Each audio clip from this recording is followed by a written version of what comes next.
জোর করে কোনো সম্পর্ক টিকিয়ে রাখাটা নেহাতই বোকামি। নিজেকে জানুন, নিজেকে গড়ুন।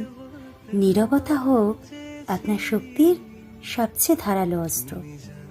সব সম্পর্ক টিকিয়ে রাখার দায়িত্ব আপনার একার নয়, কিন্তু আপনি যদি বারবার বোঝান কিন্তু কেউ বুঝতেই না চায়, তাহলে বুঝিয়ে নয়, সরেই যান সেখান থেকে।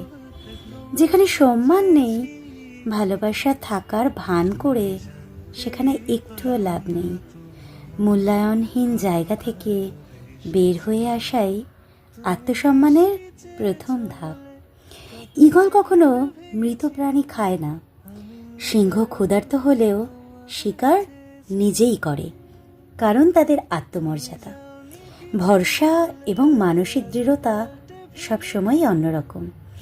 অযাচিত আগ্রহ, সেটা যতই আন্তরিক হোক না কেন, অপমানের রূপ নেয় যখন সেটা একতরফা হয়ে যায়। তাই নিজের আবেগগুলোকে নিয়ন্ত্রণ করতে শিখুন।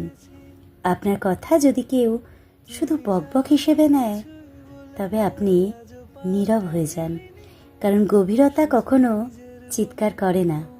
একসাথে হাঁটার ইচ্ছেটা যদি শুধু আপনার একার হয়, তাহলে সেটা বন্ধুত্ব নয়, বরং বোঝা। ভালোবাসা কখনো জোর করে ধরে রাখা যায় না, সেটা ধরা দেয় যদি সেটা সত্যি হয়। ভালোবাসি কিন্তু একসাথে থাকতে চাই না, এই অনুভবটা জেনে গেলে আপনি আর কখনো কারোর ভালোবাসার মায়াজালে আটকে থাকতে যাবেন না। তখন আপনি কেবল নিজেকে নিয়ে ব্যস্ত থাকবেন। কে কি ভাবলো, কে কি বলল, এসব আর আপনাকে দোলাই দেবে না। ভালো থাকার জন্য নিজেকে হারাতে হয় না, কারো পছন্দ হওয়ার জন্য বারবার নিজেকে বদলানোর দরকার নেই। জীবন তো একটাই, নিজের মতো করে বাঁচুন। নিজেকে গুটিয়ে নেওয়ার চেষ্টাটা হয়তো কষ্টকর, কিন্তু সেই প্রচেষ্টা একদিন আপনাকে গড়ে তুলবে, এমন একজন মানুষ করে তুলবে যাকে দেখে অন্যরাও সাহস পাবে। নেগেটিভ চারপাশেও আপনার পজিটিভ আলো একদিন অন্যকে আলোকিত করবে। শব্দের অভাব অনেক সময় আমরা মন থেকে অনুভব করি, তাই সব কিছু বলার দরকার নেই। কিছু অনুভব বোঝাতে চুপ থাকাই যথেষ্ট।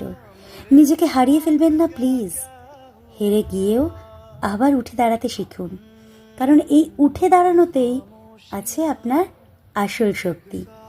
যেখানে আপনার মান নেই, সেখান থেকে মাথা উঁচু করে বেরিয়ে আসুন। ঈগলের মতো একা উড়ুন,